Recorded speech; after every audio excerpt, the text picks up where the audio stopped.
Hello and welcome to Game of Thrones off-season. Tonight we'll be recapping seasons 1 through 7, as well as discussing our predictions for season 8. Stay tuned. You're tuned in to AfterBuzz TV, the ESPN of TV talk. Now, let the buzz begin. Hello and welcome to our final show. No! Yes! The only good news is we're closer. Yes, to the premiere of season 8, April 14th. So I'll be your host this evening, Kristen Elizabeth Snyder. Joining me, Professor Jeremy Dan. Awesome to be here. To be back. Yeah. Welcome back, Jeremy. Mr. As Professor. well as Anna K. Thomas. What's up, guys? New to the panel. I'm so excited. Welcome. Hi. Hi. And we have Ryan Malady. Hi, I'm Ryan Malady, guys. I'm so excited for this episode because it's going to be great. We're going to talk about our favorite show, all 7 seasons, and then predictions for season 8. Exactly. And I'm really sad it's over, but I'm sad it's just beginning. I'm happy it's just beginning, yeah. So sad. Exactly. I'm all sad. sad. I'm bottling up all these feelings, and You it's have to time to let control. them out. You have to control your emotions, man. You need to get more in touch. I can't. I'm not like a 3-eyed raven or anything like that, okay? I can't do these things. Before we get into our favorite moments of each of the seasons, we have Ryan Malady with news. There we go. All right, guys. So we got some cool news for you today. Real quickly, we're all excited about this season 8, Of course. but we're gonna be really sad as soon as it ends. Everyone knows it. Most deaf. I'm already heartbroken. Most deaf. But real quick, we have a little bit of some information about the season. The run times for each episode.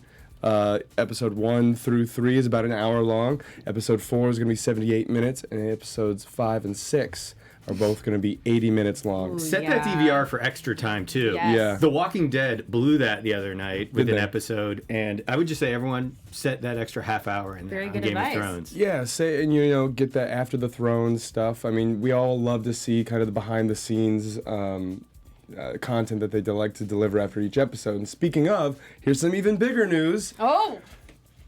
After the last episode of season 8, we're all going to be sad. But don't worry, because 1 week later, on Sunday, May 26th, 9 p.m. Eastern Time, there's going to be a 2-hour documentary special that basically goes in to the behind-the-scenes world of the making of the final episode. Wow. What a dream. Can we analyze that? Can we analyze that? I think so. I think we'll have an after show for I think that. we will. Why not? Let's Why do not? it. I don't ever want it to end. British filmmaker Jeannie Finlay directs, and quote says HBO. This is much more than a making of documentary. It's a funny, heartbreaking story told with wit and intimacy about the bittersweet pleasures of what it means to create a world, and then to have to say goodbye to it. No spoilers. No spoilers. No spoilers. Finlay was giving unprecedented access for the feature-length doc, which HBO describes as, quote, an up-close and personal report from the trenches of production, following the crew and the cast as they contend with extreme weather, punishing deadlines, and an ever-exciting fandom hungry for spoilers. That's from Deadline. So I'm looking forward to it. Yeah, Guys, So much good stuff. Let's just keep this Never ball going. forever. The wheel The has wheel not been is broken not yet. breaking. Nothing better than a Game of Thrones documentary. I know, I can't wait. And we also do, Kristen and we do this show. We used to. We'll probably do it again soon. Yeah. Inside the Documentary for Popcorn Talk here at the same network. Guys, thank you so much for following us this whole time at AfterBuzz TV. Definitely. If you haven't, hit subscribe because we got this new season coming. Hit like if you like our stuff because we like you back. And we're on iTunes and YouTube. Love you. Yep. All right, guys, let's go ahead and get into the summaries of the seasons. And throughout these summaries, we are going to be talking about our favorite moments. Let's go. So, season 1, Woo. we see a White Walker in the forest. Yes. That Yes, we do. was mythical up until this moment. Ned Stark becomes Hand of Robert Baratheon, and then we also get to Tyrion and Jon investigating the White Walker at the wall, so we got some bonding between them. We get Tyrion arrested because they think that he is responsible for Bran's fall when Jaime actually pushes him out the window for seeing him and his sister. Seriously. Well, the dagger. Going down. The planted dagger. I always thought that was just so hasty of Yes. of Mama Stark. I mean, come on. Is the little man gonna go and kill your kid with a dagger? No, he's too smart and Exactly. rich for that. He's not gonna do that. Anyway. And then we have Robert, unfortunately fatally wounded. And then Ned is betrayed by Ryan's favorite character, Lord Baelish. Best and character ever. decapitated on Joffrey's orders, which brings up my favorite moment. And you guys, this isn't my favorite moment, really, because I love Ned. So I didn't want this to happen, but I just felt like this moment was what season 1 was about, really. So that's why I put this as, my favorite moment. But then, of course, we get Robb being named King of Winterfell, and then we get also the introduction of Khal Drogo, my other favorite in the show. And of course, unfortunately, he meets his death early, but Daenerys avenges him by hatching 3 dragon eggs presented by the witches for her wedding gift to Khal Drogo. So that's a little bit of a summary of what happened in Wonderful season recap. 1. That was season 1. Exactly. I mean, guys, come on. This was season 1. We weren't introduced to this show yet. We just. I mean, I don't know about you guys. Everyone has their own, where were you when Game of Thrones came out story. But for me, I didn't start watching until season 3 came out, and someone was like, you gotta start watching this show, and which was great because I had like a lot of gifts to unwrap. Yes, you definitely did. Yeah. But season 1, I mean, just from the very beginning, the production value, the way they were telling the story, the score, the costume design, just everything was just so. From the very beginning, it's not like the show. I mean, it does, in my opinion, keep getting better. But from the very first episode, you're like, wow. Like, this is something special. And from the very last episode of the first season, I think that's when we really decided this is not only something special, but something that's instantly iconic. When you kill off your main character, and no one ever really does that, I mean, that's... Exactly. Yeah.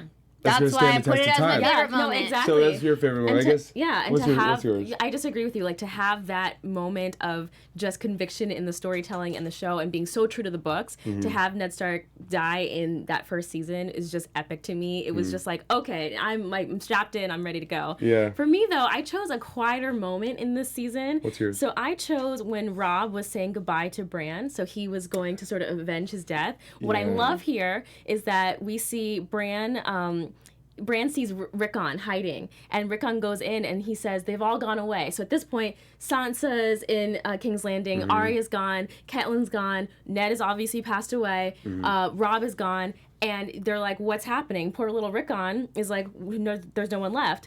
And he says, Bran says to Rickon, Robb will free Ned and bring Catelyn back, and Rickon says, no they won't, no one's coming back. I mean, what a little nugget. And that's what I love about the season is that there's so many little gems that you can still go back and find even later. It's great. And you said it with such pessimism at the time. You're just like, oh, he's just a glass half empty kind of guy. But then it's like, no, he actually does.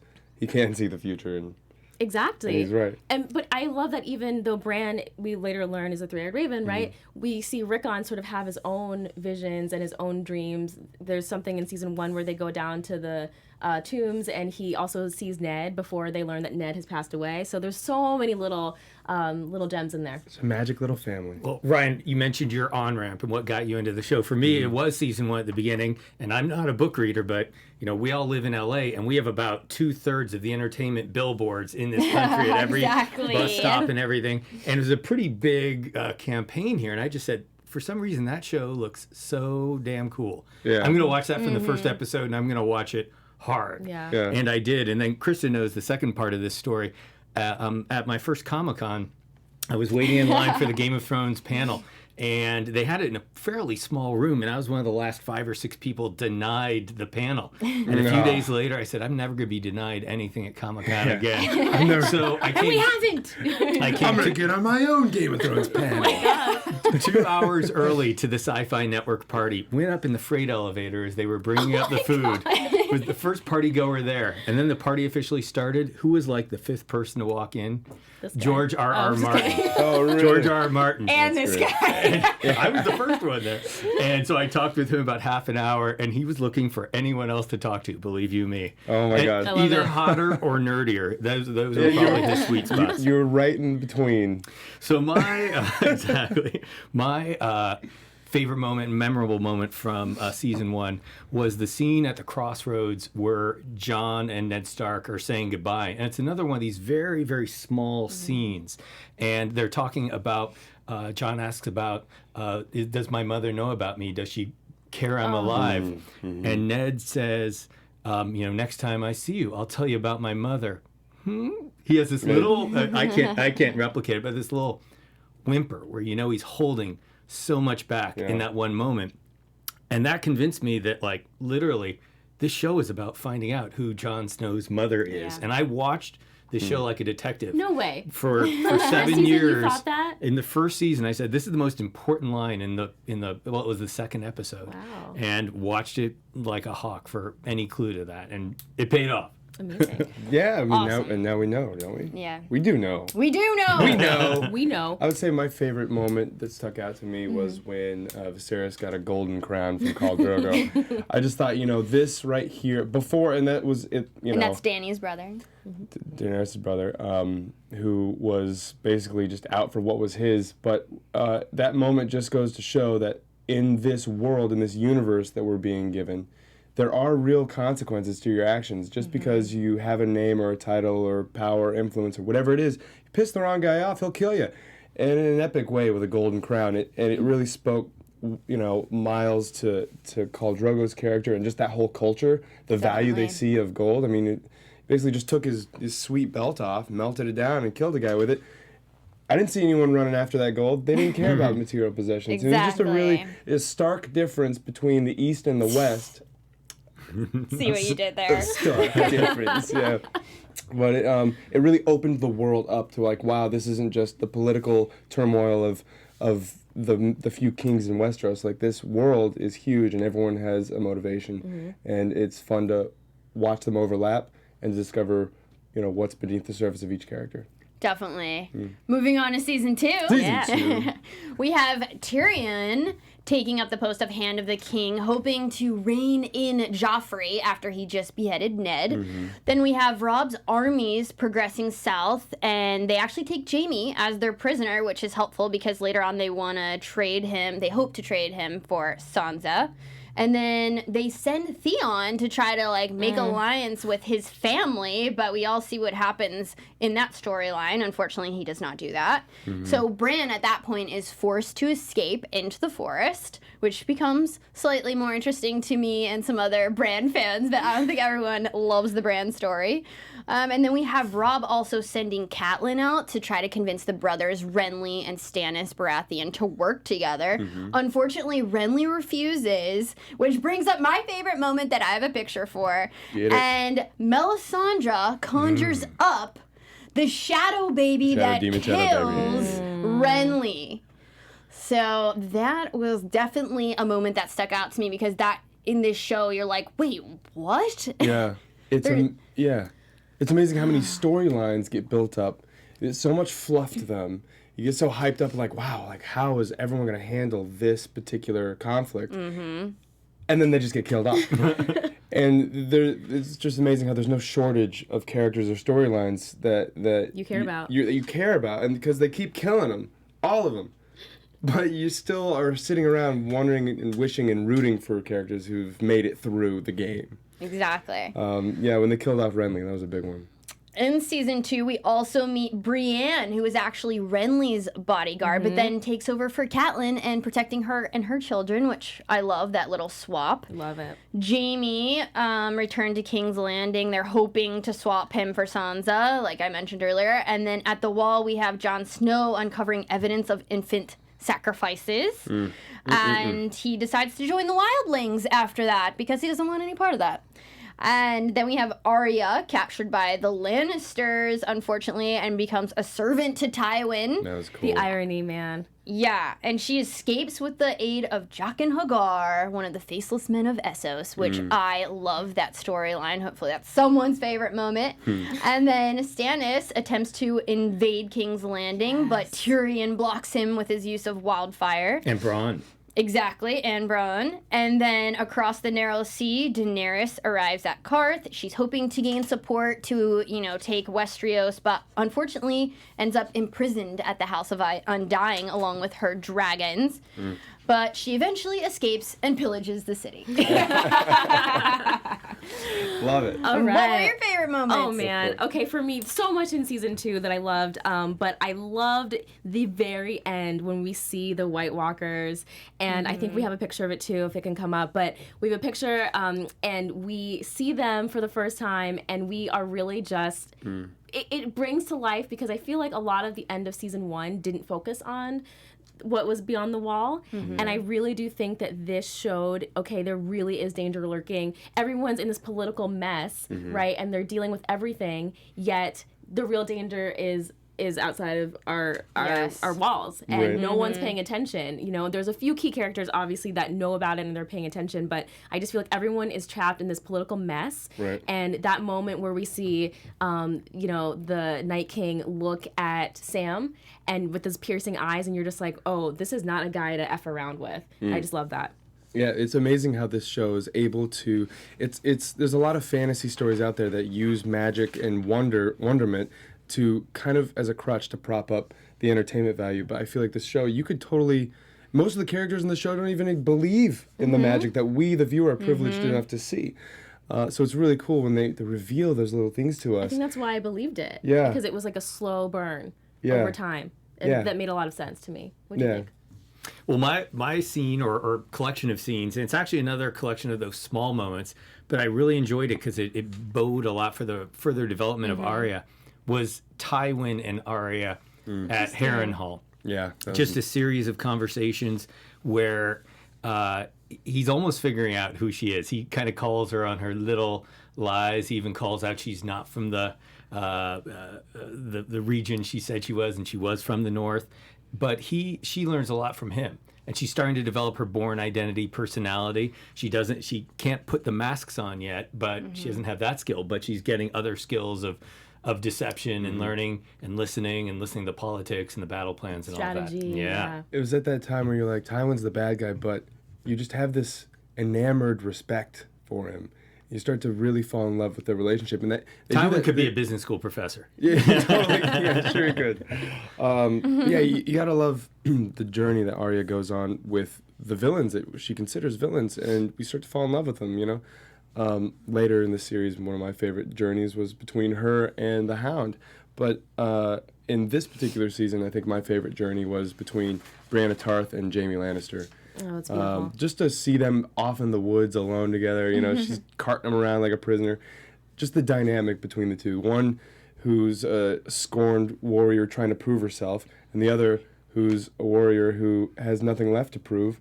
You know, he was, you know, the most privileged man in the world, and he's, you know, now he's dirty and chained up. Just the whole dynamic between them, from where they were then and where they are now, I think started fantastically in Definitely. season 2. And I think that progresses into season 3. Let's go. Which I would like to talk about. So Tyrion is unfortunately demoted from hand by Tywin, who blames Tyrion for murdering his mother during childbirth, unfortunately. And then he forces him to marry Sansa, or else be engaged. And then Joffrey, in the meanwhile, is engaged to Marjorie Tyrell, who was Renly's widow, in hopes of establishing that Lannister-Tyrell alliance. And then beyond the wall, Jon Snow encounters Mance Rayder, who tells him that he anticipates the battle to death with the White Walkers. And we also get that fantastic relationship with his prisoner, Ygritte, who later becomes Jon Snow's wife in real life. Yeah. His captor. Exactly. Well, yes, he's captured by her. Victim of Exactly, in a Stockholm complex syndrome. relationship, and one-time prisoner. Exactly.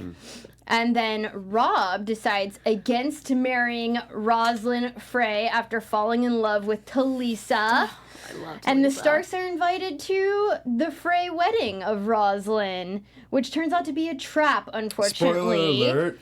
By Lord Walter Frey and Robb Catelyn. We have a picture for this, and pregnant Talisa and their bannermen are all butchered at the reception with the blessing of the Lannisters. I must the have missed this Red episode. Wedding. It was hard to relive this in going through, like, preparing for this show. It was hard to, like, relive the Red Wedding. It just got me. That was one of those things where, I mean, we all remember seeing that moment. It's hard. I mean, of course, I say that was one of my favorite moments. Yeah. Honestly, for me, season 3, I think, was one of my favorite seasons. Beautiful. Yeah, I loved Roose Bolton at the Red Wedding, where you get the sense he's sneaky and pretty gnarly, and he kind of holds out. He holds out the sleeve, Just and she kinda, sees the chainmail. We know why he's Look there. At this. Yeah. He wants to become Warden of the North, which he ends up. My friend had already seen the episode, and I'm watching, and he's watching me. Like, I'm sitting there, like, and I kind of look over, like, what? Okay. And he's just watching me intently. Exactly. Like, what are you? Don't. I'm trying to watch. He's like, I know, yeah.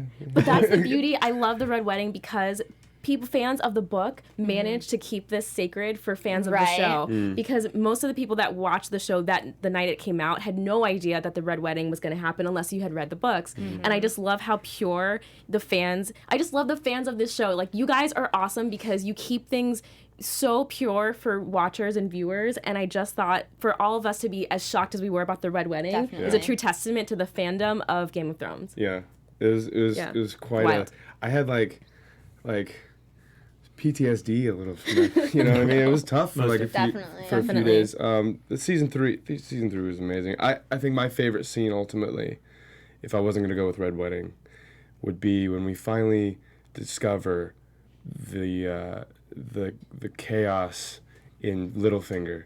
When he gives his speech You love to Littlefinger. Varys, He I love it. does. His chaos is a ladder speech. It was just so beautiful. I mean, Jon Snow had just climbed the wall. You know, it was just a beautiful cap on the season, and you really got to see, wow, this guy is ambitious. Like, I wonder how far he's gonna go. And we go later to find out that he's kind of responsible for a lot of the plot points in the show. But He's the chess master. being my favorite character, I had to throw a homage to him. That's my favorite moment for him. Yeah. Was to see behind those eyes. Okay, for me, I kind of cheated. So I didn't pick a favorite moment for season 3. I picked a favorite person, and I have a photo of her. In season 3, we meet my girl, Lady Olenna Tyrell. She is a badass. I think she is so fierce. I love how she is a strong female character like Cersei, who's very calculating, but still has a lot of love and morality to her. I love her relationship with Marjorie. Marjorie is one of my favorite characters of herself, and I just think she is so poised and calculated and quick and witty, and I love that she's older and has got a lot of spunk. And so for me, meeting her and having her be a large part of season 3 was just pure joy for me. I just loved it so much. Every time she comes on screen, you're like, ah. I love her. She's like a whippersnapper. Like, she's got a lot of feist to her. Yeah. So I love her. That's what I had as mine. Yes, give me some love. All Yes. the conversations with her, but then I saw another moment that I wanted to talk about, and that's the hot tub party. Jamie and Brienne good one. after their journeys, and that scene, you think it's starting with a little banter between these two characters and humiliation as, you know, Jamie comes in naked in front of her and all of that. But it's really when you get to see that Jamie is not just the jerk, the arrogant guy we see in season 1, and we really see that other side to him, and you hear the other side of the Kingslayer story and how he definitely does not see himself as a villain in that, and kind of really wonders why everyone of the world does, because he sees himself as the savior of King's Landing, thousands of people, living that out morally, but that ultimately led to his branding as the Kingslayer. We saw an incredible performance by Nicholas Coster-Waldau, and that scene just really stands out for me. Nah, it's beautiful. It's just a testament to the magic of the show, how you can take the black and white, you know, two sides of the same coin of every storytelling and conflict. You have a good guy and a bad guy. Game of Thrones flips that coin, keeps it spinning, keeps you guessing. Who's really bad here? What's the intention behind every character? You see one side of a story, but so often you're given the other side, and you're forced to empathize with who you initially considered a villain. And it's not an easy thing to do, but it's the real thing to do, and that's what the rawness of the show brings out. It's like you can't judge. You really can't. You just have to sit back, watch, and be entertained. Someone the 2 seasons before pushes a 8-year-old out a window. Now you're actually really liking and now everyone empathizing loves the with guy. them. Yeah, it's amazing how they do that. A few more things that happened in season 3 that I want to just mention is, you know, Arya witnessed the Red Wedding, and then the Hound actually comes and is her protector at that point. Love that relationship. And then, of course, Roose is made Warden of the North, Roose Bolton, and Bran Starks discovers that he can project himself into the body of a direwolf. Yes. Bran and Jaime continue their journey, and Daenerys gains the army of the Unsullied. Yes, thank you. I love that part. That was so hype. Like, Dovagirys. It's so real now. I mean, season 3 was just amazing. It was every Danny's single everything. time they cut to someone else's journey, you're just so stoked as to what's going to happen next. That was such a cool moment. Daenerys. You're like, I didn't see that coming. She, for the first time ever, Daenerys played a hand. Like you're like, wow, she has it in her. You know what? You also just mentioned the word journey. And in some of the shows that we were recapping, we mentioned that we thought some of the last couple seasons were a little rushed with some of the characters kind of getting to some of the places faster. But between the Arya and Hound journey, the Jaime and Brienne journey, and Daenerys through the deserts, we learned a lot. There were great conversations, and it kind of took time. And I think that's why we hold these in our hearts in that way. It's an excellent point. Yeah, it puts you there. It's like when someone decides they want to go across the entire continent, you know, what's going to happen along the way? Well, probably a lot of just conversation, you know? So, and when they would cut to it, and it's just like, that's what they wanted to show us. That's what we got. It's and a show about walking and talking. Yeah, the walking dread. No, I don't know.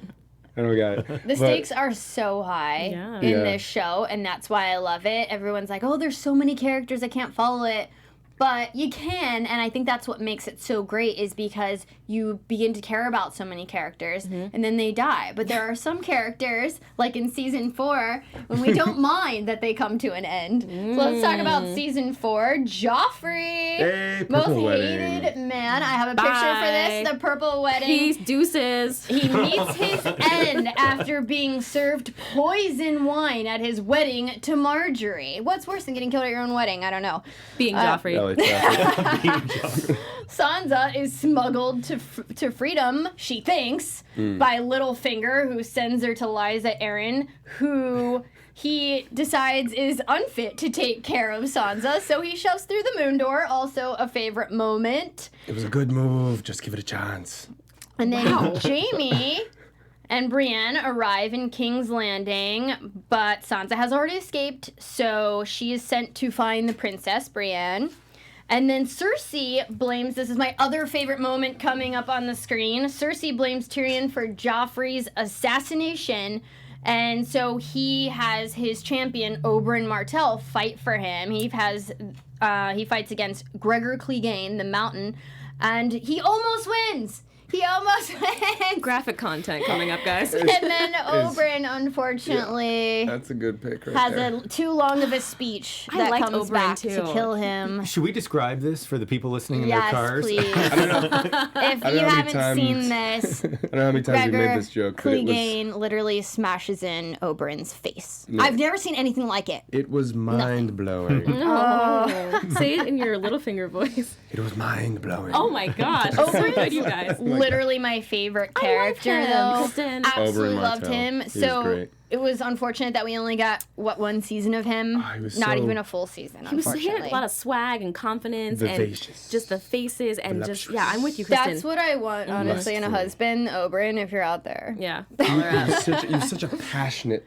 He was a romantic. He was poetic. Everything. I mean, he really was. Yeah. He was an excellent character. He just it's something about someone who has a title but really no power.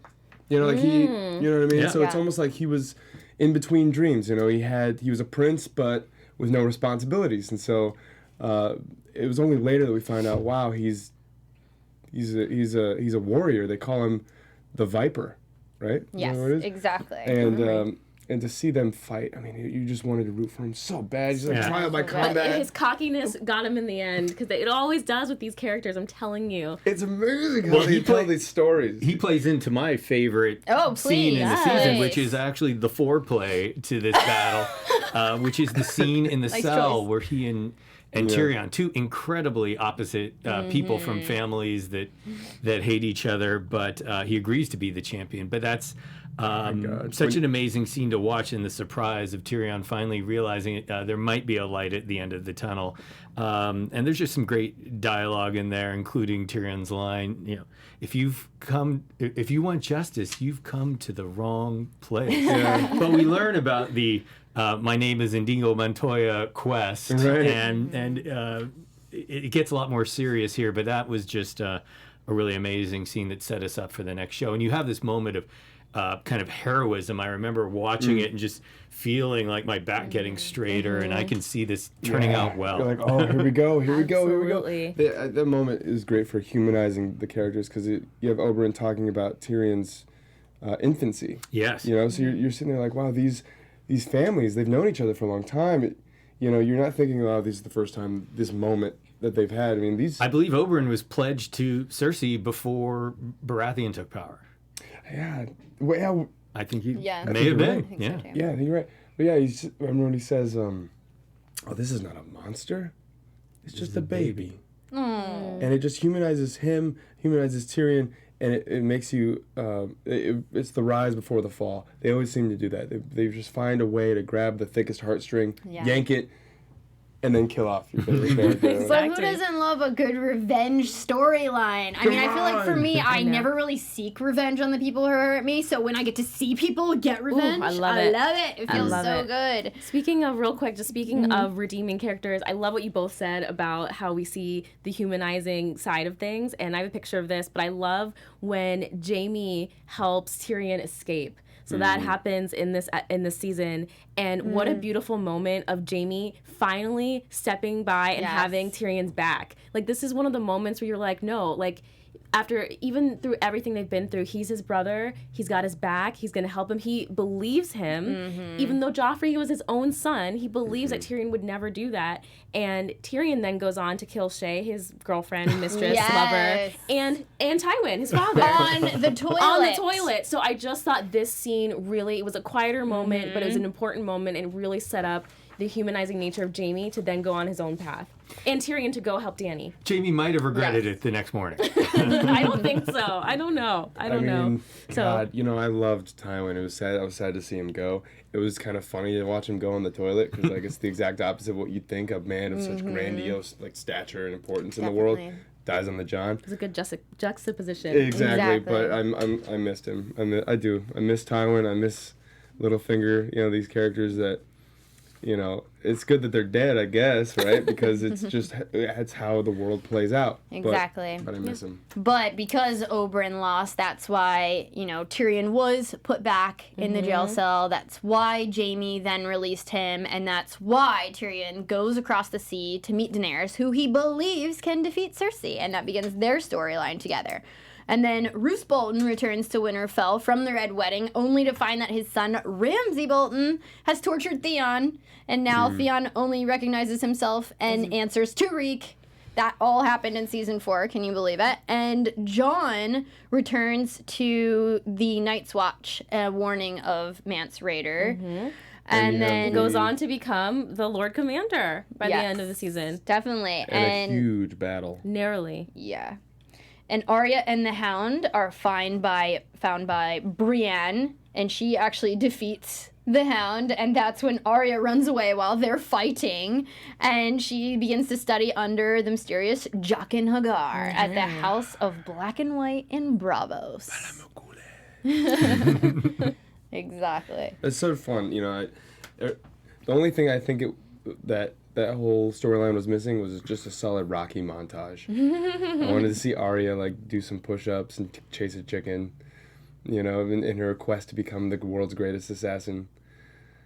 Yeah. Guys, where are you? Hello. Oh yeah, sure. I've moved on to season 5. I'm just so excited. I can't wait. I can't. Okay. Kristen, lead us into it. We got a lot going on in season 5. One of my Stannis favorites. defeats Mance Rayder and unfortunately burns him at the stake. I hated that scene. Yeah. Then Jon is elected leader of the Night's Watch. And of course nobody likes that, unfortunately. Well, half. Half. Not Ollie, which later is my favorite moment, unfortunately.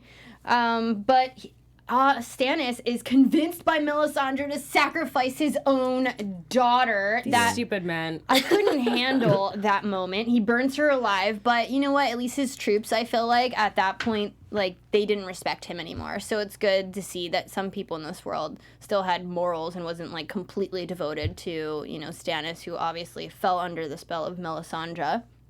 And then we have Littlefinger leads Sansa to Ramsay with the intent of marrying them. I love how I hate that. I think out of any villain in this series so far, he's just the worst. Out of Joffrey, he's just the worst. The worst. Worse than the Night King, I think, almost. awesome. We got to see him torture way too I get many so people. enraged. They get so mad at me. It's great. I mean, come on, how else was he supposed to get a Stark back in Winterfell? That was like the only way. Ugh, I can't even. Well, Stannis tries to fight the Boltons, but he's slain by Brienne. Yay! But like a lot of people were like, wait, we didn't really see him die, so this may be a prediction for Jaydan. Ooh. I saw him spice up at that. We'll talk about that later. And then Melisandre escapes to Castle Black, and Sansa manages to escape Ramsay, thank God. And at King's With Theon.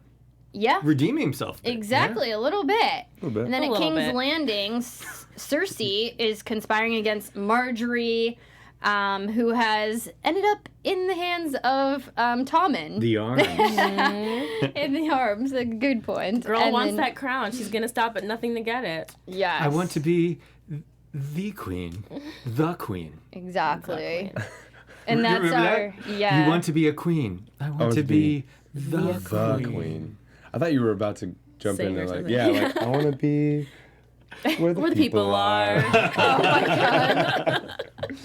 So then we meet the High Sparrow, and they eventually make Cersei, pay for her sexual hypocrisy with her brother. She is forced to be naked walking down the streets Shame. of the capital. Shame. Shame. Shame. Oh, that's a Exactly. good sound effect. You're like a Nice. Foley man. Yeah, so Dany then takes over the city of Marine with her Unsullied. But she struggles, obviously, as the Sons of the Harpy rise up against her. I liked the Sons of the Harpy, like their masks and interesting. everything. It was interesting and a nice little villain that we got mixed in there. It's kind of like Mardi Gras every day there.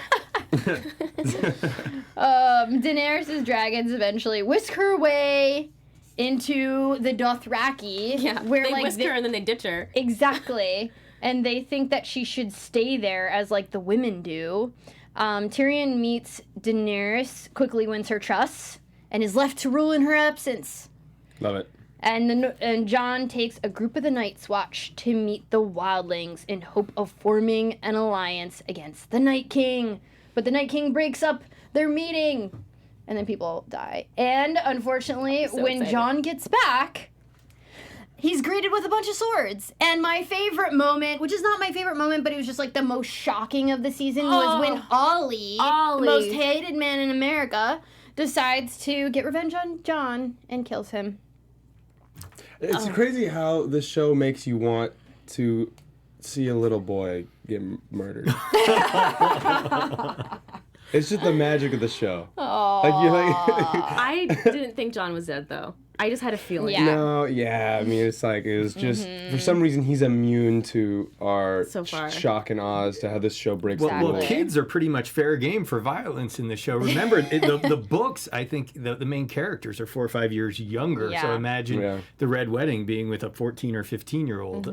Yeah, there's plenty. Selling off Dany when she was like 12. 13. You know, yeah. There's plenty of little kids who got killed. I mean, the butcher's boy. There was that kid who, what's his name? I totally forgot his name. He killed with Arya's sword and needle. There was people.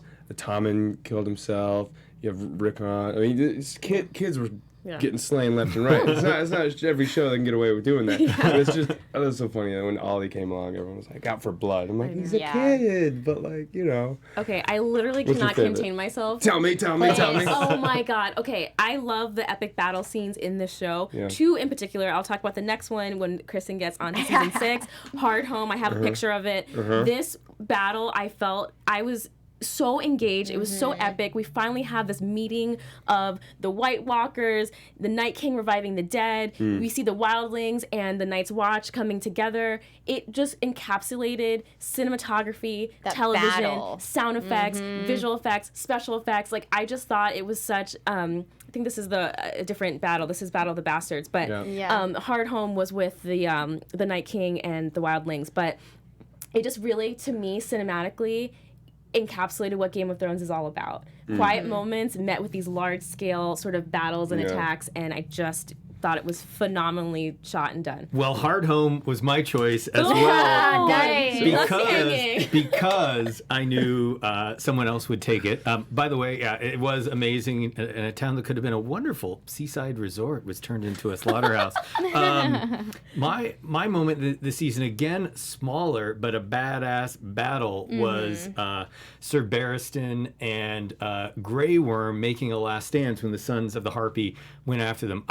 I have a little bit of a soft spot for kind of the 60-something straight-laced, looking straight at you, straight dealing, straight shooting guys like Davos, Jorah, who's a little younger, and Barristan Selmy. But I just think he was so great as the Queen's Guard.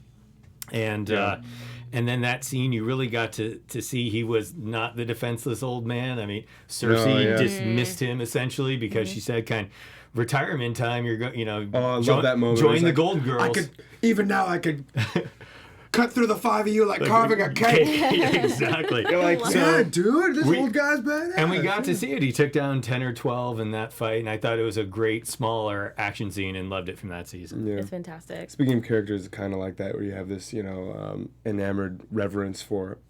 I think my favorite moment would have to be when Brienne executes Stannis. Stannis Baratheon, he'd been fighting for so long to get what he thought was his. He's the younger brother of Robert Baratheon, and he thought he was... people can make a really good argument as to why he was entitled for the throne. Sir Davos made great arguments. He got Diane Baker Bravos I'm glad you brought him up. put up a pretty penny for it. But in the end, seeing him lose everything that really mattered. Am I in the right season? Yeah, I'm in the right season. Seeing everything that really, after he executed his own daughter, and then his wife killed herself, and he had nothing left, and he's laying there, he's sitting there, and he just takes his death. Do your duty. Do it. Yeah, I just thought that was so powerful. And it was such a sad story, but it ended. And there's not a lot of storylines that really come to like a nice... But did it end? And people say we didn't see him die, like we didn't see Lady Olenna die either, but no, he's dead. They're dead. It's just one of those moments where it's like, to tell the story, you don't need to show it sometimes. And I think not showing him get killed was almost the last bit of respect that he was given by the creators, by the story. I just thought that moment was so necessary to have just a quiet. What if we get in the documentary behind the scenes that we get to see his death, but he did a bad job dying? So that's why I wasn't in there. That's so funny. I like your ideas too, Ryan. Let's move on to season 6. Yes, another favorite of mine. So my favorite moment, we have a moment for this, season 6, is Jon Snow rising from the dead. Looking very sexy, might I add. Yeah, and we just had to wait a year, to see this gorgeous man naked rising from the dead, which we all thought was going to happen, but we needed to see it.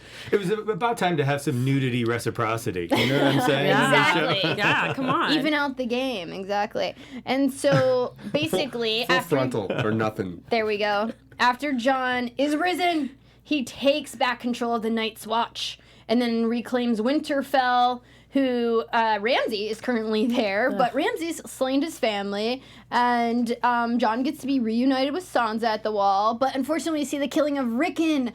I just remember him weaving, and then Ramsay shooting not weaving. He should have bobbed and weaved. But I guess he ran straight, right? Yeah, he should have ran So in my mind, yeah. Yeah, I like that movie. Mel Gibson. Yeah. What up, Mel? What up, Mel? How's it going, dude? Good to see you. But I just, I just remember, we don't talk about Rickon, no one does, but I just remember his death was so epic and like painful to me because Jon was finally reuniting with his family. So Maybe he'll be back in the next season. Yeah, everyone comes did he really back. die? He's on the other side. It's like a season of zombie. He might be. With Bran just go back in Exactly. time and then change, catch the arrow. The Night King had gathered all the bodies. Oh my God. Stannis is there too. What an epic scene, by the way, the Battle of the Bastards. Oh, yeah. Is that your favorite? That, I'll leave that to you if that's yours. It is. It's No, you guys can talk about it. Yeah, Let's talk about it. It was at the time the most expensive scene or series of scenes, the most expensive whatever it was, 18 We have a picture minutes of it too, which we'll bring up. Yeah. in television history.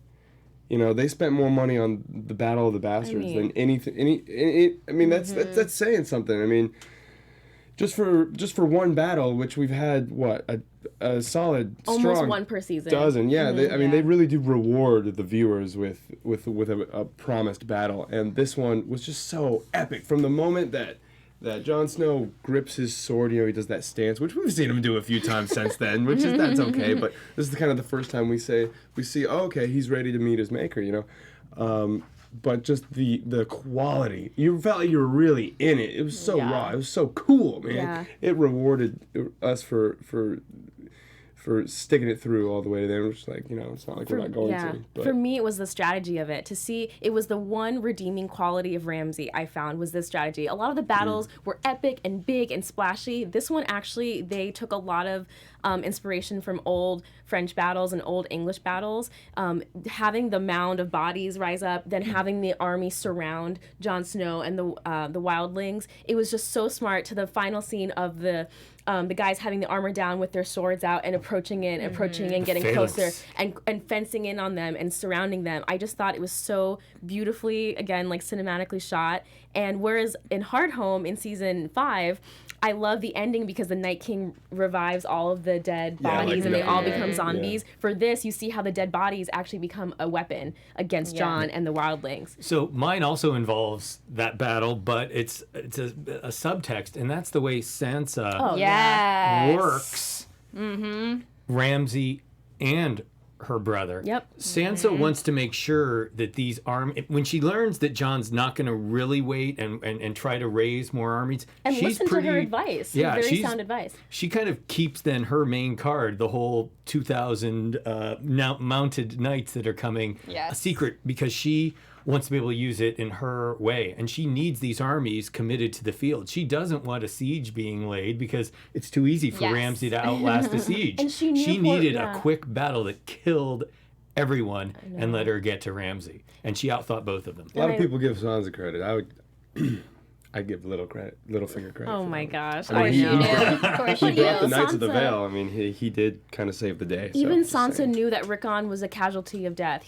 She was like, as sad as she was like, Jon, Rickon's already dead. He's alive right now, but he's already dead. You cannot treat him like this war prize. And Jon, with his big heart, just couldn't do it, and that really led it to Ramsay's trap. But great points. Also, we finally get to see Ramsay fed to his own dogs, so that was pretty satisfying. We also see Cersei blows up the Sept. Yes! Tommen commits suicide. Oh. Daenerys was a prisoner, but then she convinced the women.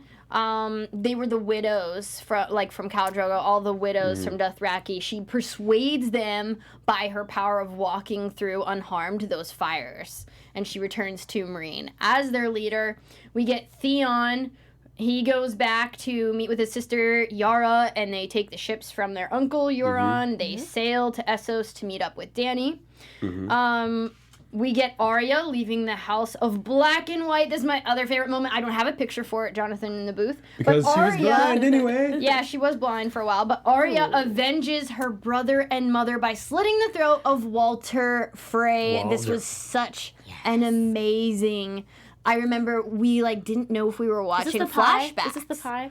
Yeah, the meat pie. And we didn't know if we were watching at the beginning. It happened right at the beginning of the episode. We didn't know if we were watching a flashback to the Red Wedding, what it was. We didn't know what it was. It was so cool. And then when she takes off the face and it's her, that was just such an incredible moment for season 6. It is. Beautiful. It made me kind of think that he likes it a little too much. That's what kind of made me for the first time, kind of scared of Arya as a character. Before I thought, she was kind of like a superhero, and fighting for justice and stuff. She had a moment of ecstasy. She revels in it, and that's scary, and so that adds another complex layer to her, which I think is really cool and important. One more thing that happened in season 6 is the Night King kills the three-eyed raven, and Bran then becomes a three-eyed raven. Yes, but Hodor. Anyone? Hodor! Hold the door. Oh my God, I thought, you guys. okay, guys, that's I don't have a picture, but that was my second favorite thing of this whole season. Yes. What? Season 6, Oh my Hodor. God, what a punch to the gut to see Hodor pass away in that way, but also save them, and also he was destined to save them, and the whole time that he was saying Hodor, Hodor, it was for hold the door. I mean, what amazing script writing and writing from J.R. Martin. Performance, fantastic. It really was. I get so hyped, man. And the implications of that moment. Bran being able to go back and see it. To go back in time and stuff. It really kind of has you question what is possible. When you're first watching the show, you live in this universe. Okay, there's dragons, I can accept that. There's the Night King. Oh, zombie kind of. Okay, zombies, I get that. But now we're talking about time travel.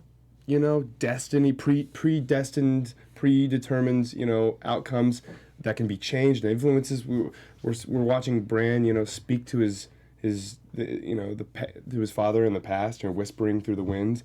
And it makes you really wonder what if anything, could Bran completely affect the outcome of this whole Game of Thrones? And he could. Let's talk about that in predictions. And later. that's what it leads up to is a question of what's possible, and I thought that was really powerful. I just thought it was so touching. I don't normally get emotional in Game of Thrones, and I think with the Hodor moment, it really God, just I didn't cry, but it almost got me there. It really did. For the longest time, people were like.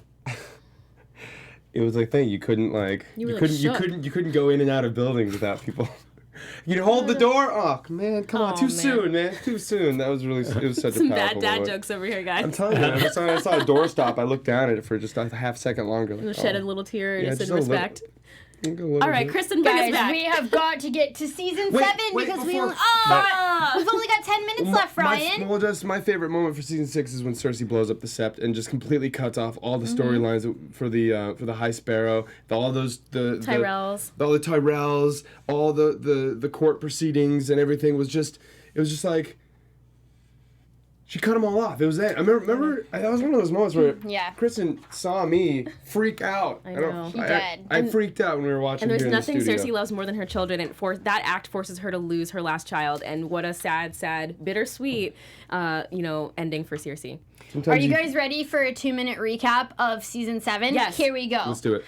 So Daenerys heads to Dragonstone, and she takes on her massive army of the Unsullied and the Dothraki with the Frey ships. Melisandre encourages her and Jon to work together.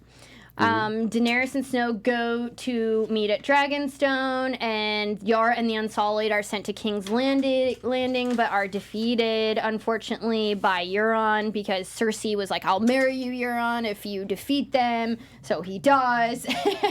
And then the Dothraki fight the Lannisters, led by Jaime.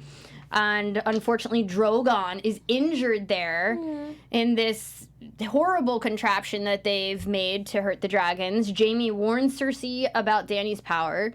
Jon and Dany decide to call a truce with Cersei, capture a White Walker, and then show her the White Walker. It was a caper. But unfortunately, during their trip to capture a White Walker, they fall into the Night King's trap. Yes, and they lose Viserion, who falls under the Night King's spell, which I do think is just a spell, which I will talk about in predictions in a few minutes. Jon and Daenerys head to King's Landing to try to talk Cersei into helping.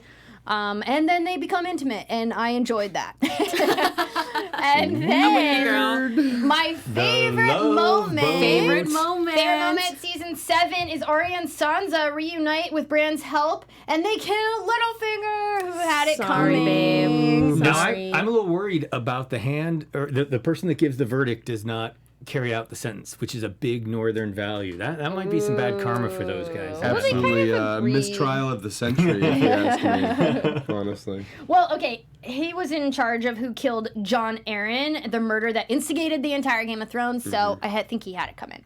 Sansa has him executed, which was amazing, and Bran also learns of Jon's true heritage. Yes. The Night King and the White Walkers breach the wall with the help of Viserion, the Ice Dragon, and winter has come.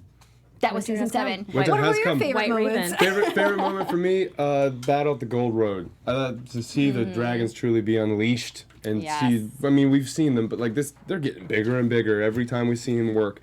I thought it was really interesting how Daenerys killed off the brother or the father and son. Yes, Sam The Tarleys. The Tarleys. Dick on. That right there. He's been dying to say that Dick all on. night, you guys. Never mind. We're adults. We're adults. adults. That was the moment that made me kind of lose a little bit of faith in Daenerys being the one to rule them all, and we'll get into that and see Nate predictions. But the Gold Road battle was so cool to see Jaime and Bronn do their thing, to kind of reunite, do their thing. Definitely. I loved it. I just love those big battles and to see dragons blow stuff up. I mean, doesn't love can't it? beat it. Yeah, real quick for me, I have a photo. It's a smaller moment. Sansa and Jon, when he gives her, basically crowns her to be the Lady of Winterfell and really finally gives her the praise. We've seen Sansa, for me, I did not like her in the beginning of the series. She was a little brat. I just did not like her for several reasons. Stupid Even girl. as she was being sort of tortured by Joffrey, I empathize, but it was just hard to relate to her.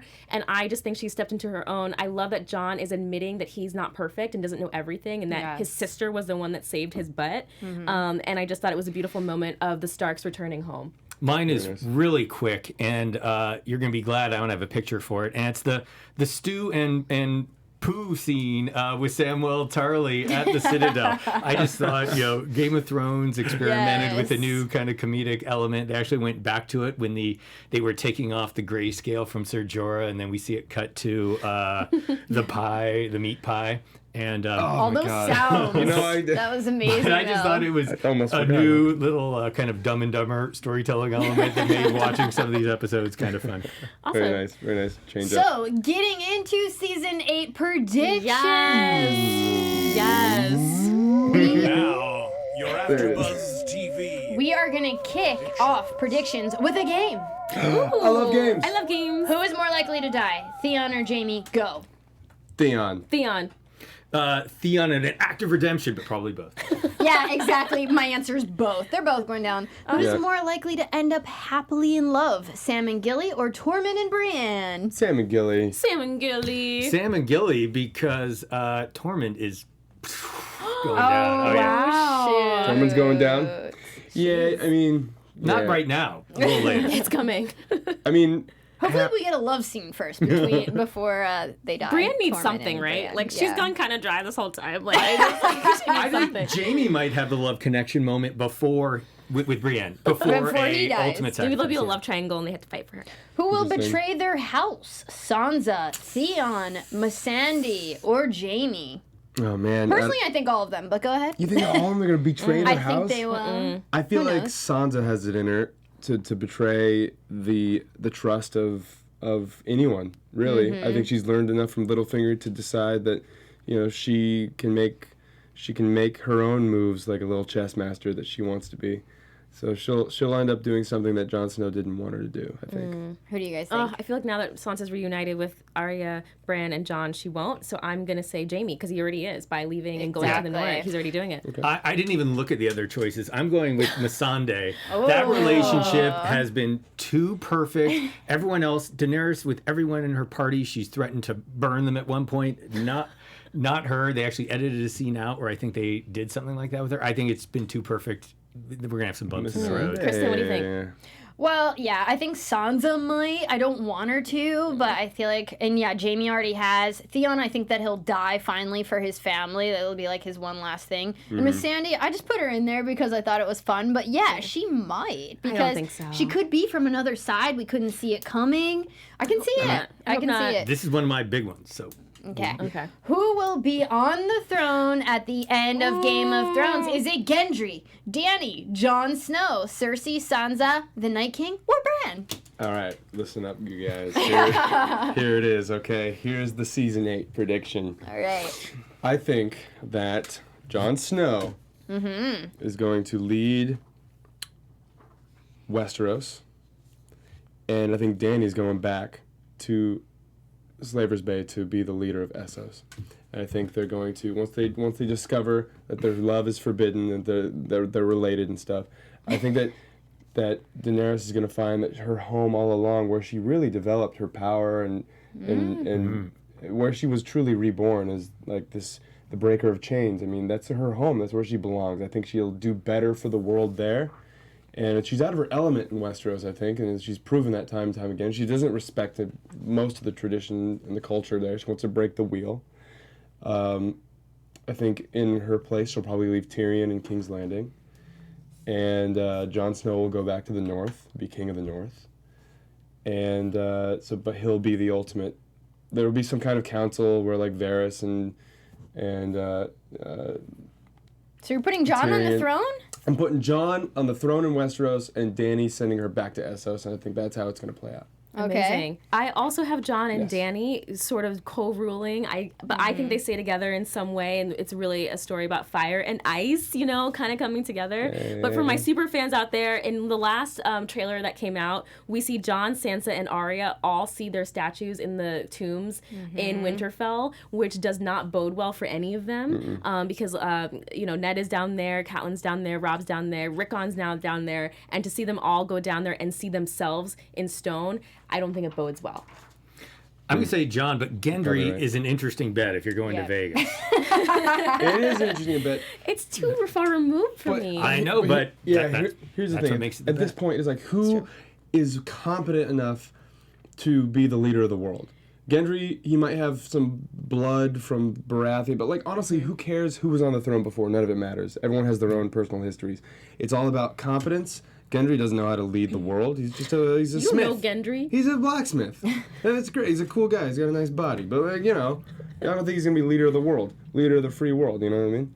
Can I show one still real quick? Yeah, go so for for it. my prediction, I just want to show that we have about, I think it's 5 main characters right now who all have Valyrian steel swords. These are the only characters left who have Valyrian steel, which is one of the 3 ways that White Walkers are killed. Of course, Dragonglass is the other, and fire for people that aren't too big, like the Night King couldn't be killed by fire.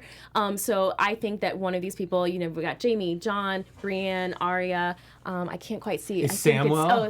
It's Samuel Sam. has one right now. So I think He has Dragonglass, these right? people who have Valyrian steel are going to be major players in the fight against the Night King. Definitely. Well, who I think will be on the throne is I think Cersei is going to come back and blow up that throne. I don't think anyone's going to be on the throne, She y'all. already has it. I think that I think it's a little bit what Ryan says. I think everyone's going to rule their separate countries. I think new politics are going to come into play. I don't think anyone's going to sit on the throne anymore. Wow. You know, there was. You're bold, probably right. Kristen. There was a. Remember that flash forward when Bran was having like these like visions? They showed, and I remember from After the Thrones, I can't remember if it was David Benioff or D.B. Weiss who was talking about it, but they basically said these images that we showed you during this flash forward are very important, the vital. House of the Undying? When did we see the No. images? Wait. Okay. When no. did we see the images, Ryan? Hold on. I don't. Give me a Finish sec. your point, and then we'll My figure point it is, out. it was he had a vision of this like dragon flying over King's Landing. The actual the room that the Iron Throne is in was in ruins, and it was snow. It was snowy. Okay, so we can bank on that. It's probably gonna snow wherever the Night King. He's probably gonna make it all the way as far south as King's Landing. I'm guessing. You're right. It will be in ruins. I don't think the Iron Throne anyone will sit on that particular throne. But I think Bran has a huge role to play that no one's really considered. Well, Kristen loves Bran. Well, I feel like he's grown distant, though, from the real world since he's seeing everything happen. It's a blessing and a curse. Yeah, because he's seeing it now, like, dispassionately as, like, we see fiction. And I don't know if he's going to interfere because it's like the Three-Eyed Raven didn't really interfere. So it's like, how is he going to come into play? He has to, because we've seen him go through this whole, transition, but everyone's like, Bran's going to do nothing. But I think he will. I think he'll come and do something. But my prediction, which I have a picture for, the Ice Dragon pick, they say he fell under the spell of the Night King, which I think the Night King is just under a spell. I do not think that they are dead and can't come back to life. I think that they're going to be released from this spell, the Dragon, Viserion, and the Night King. And I think that is how winter will end. I don't know how that spell is going to be released, but I think it will be. I think it will be. And then I think we'll actually get to really meet him. I don't know. I feel like it's really important that we get to know our enemy well. Right. And so I would like to know more about him. I don't want to just see him die and then that be the end. I want to see like the spell unravel things and really make everyone see things differently. That's super interesting. Do you think that, you think Bran, I know, I'm pretty sure people have said this before, but do you think Bran will warg into the Night King, or do you think that the Night King had touched him already? Remember? So there's something. There's a connection between the Night King and Bran because he touched him. And grabbed him, yeah. People, and I know you have Jeremy a ton of stills has some pictures, some big stuff. What's your theory, Oh, Jeremy? for big predictions? Well, some small ones. Number one, I think Missandei is the betrayer. There's a little bit of a clue, I think, if you watch closely the scene where they have the lovely embrace, her and Grey Worm, their romantic moment. I think it gives some clues. Another one is I think and I hope, I'm aspiring to this, that one of the characters who died off screen, Blackfish, Syrio Forel, or maybe even Stannis, that's the long shot, comes back and has some role to play. But my big one is since near the beginning of the show, I've been hoping that Jon is revealed, his parentage was revealed in a way that is not some magic reveal. And in the final episode of the last season, with Sam and Bran's conversation, where it was so just laid out from Bran's magic vision and from the record of the nullification of the marriage, I still think you need the third leg of that stool. And that's Howland Reed, the only person that lived through the battle at the Tower of Joy. And so I'm hoping that he's in there. I'm hoping it's not a random insertion. And I'm thinking we may, and if you could put up number one right now. His daughter has been a very important point. His daughter has been in there already. And we need that payoff because she played a major role. And there's no way that such a loyal bannerman of the Starks would sit this entirely out. So number one is him at the Tower of Joy. But I am wondering if you go to number 3, if we might have met him. So this is a picture from the Battle of the Bastards, and this is someone that is cut to a ton of times in the remaining he does look familiar, scenes in a bunch of places, especially in the main hall at Winterfell. And if you go forward to number 4, as in the battle, he is standing right next to Jon Snow. That's him. And he's in a real place of honor, essentially the person right next to Jon Snow and his mount in the middle of the battle. If you go to scene number 5, this is that guy. If you look to the left side, standing there next to the Northern Lords as they're about to give the King in the North chant. And this fellow is dressed in this green tunic or kind of robe. Everyone else is in maybe leather, but mostly armor and furs. They're dressed in their finery. And here we have a guy in almost homespun green clothing like they wear as these guerrilla warriors in the neck at Greywater Watch, where they fight in the swamps. I'm buying and it. Finally, number 8, and there's a bunch of other cutaways. Watch the seat again. Go to number 8 to hurry this up. It's hard to see, it's so dark right here. But this character was the person after Lady Mormont, Lord Glover, and Lord Manderley to declare the King in the North, and it started the whole darn chant.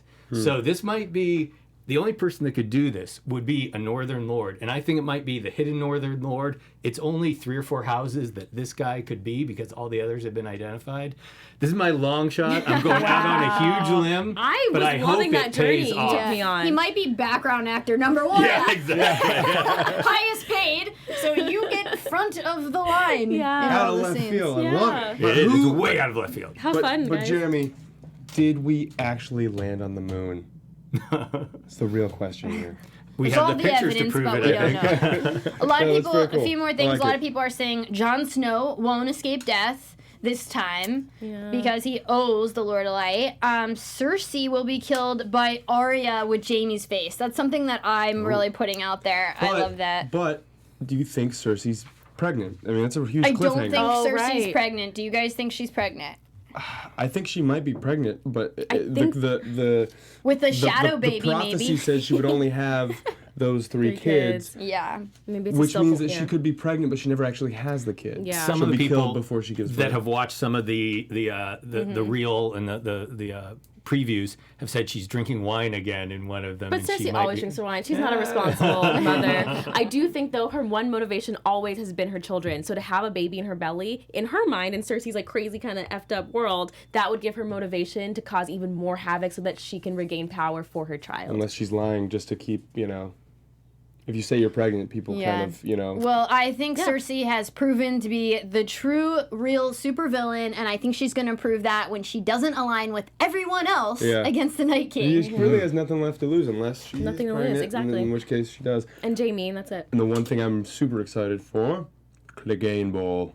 Yes, Give it to us. the Mountain versus the Hound. The Who Mountain will versus the win? Hound. I'd love It's to got to see be that. the Hound, It's gotta right? be the Hound, Kristen, right? Yeah. Yeah. Or it could be like Oberyn, and where like they both sort of die, but then Qyburn brings them both back, and they're both like half dead pigs. But just like some Franken mountain range. Everyone's dead at the end of Game of Thrones except for Except for the those Mountain and two. the Hound, yeah. Man, bear, They've got pig. like animal parts. Yeah. Anyway. Well, guys, it's been so fun recapping seasons 1 through 7. no. And we are thrilled to announce the premiere April 14th. We hope that you will join us here to review every episode, which is going to be basically an hour and a half. Basically, a film is every episode. Yeah, we'll be here. We're will going to be watch here. the East Coast feed live, and then we're going to be filming the after show right here live. So come watch it live. If you you watch the show and you want some more Game of Thrones talk, come on over to AfterBuzz TV, youtube.com/AfterBuzzTV. We'll be here. Can we have a studio audience of 3 or something? We got taking everybody popcorn out and stuff? there. Yes. Right? Well, thank you Thank guys you. again for joining us. We'll see you April 14th. You can follow me, Kristen Elizabeth Snyder, at Cinematic Escape.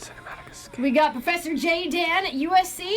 Professor, Yes, thank you you- for joining us. Love joining you guys for the first time tonight. You guys can find me on all social media at Anna K, K-A-Y, Thomas on everything. And I'm Ryan Milotti. You can find me everywhere at Ryan Milotti. Thank you guys so much. Thank you guys. Bye, see you April guys. 14th. Woohoo! Did it! Our founder, Keven Undergaro, and me, Maria Menounos, would like to thank you for tuning in to AfterBuzz TV. Remember, we're not just the first, we're the biggest in the world, and we're the only destination for all your favorite TV shows. Whatever you crave, we've got it. So go to AfterBuzzTV.com and check out our lineup. Buzz you later. The views expressed herein are those of the hosts only and do not necessarily reflect the views of AfterBuzz TV or its owners or principals.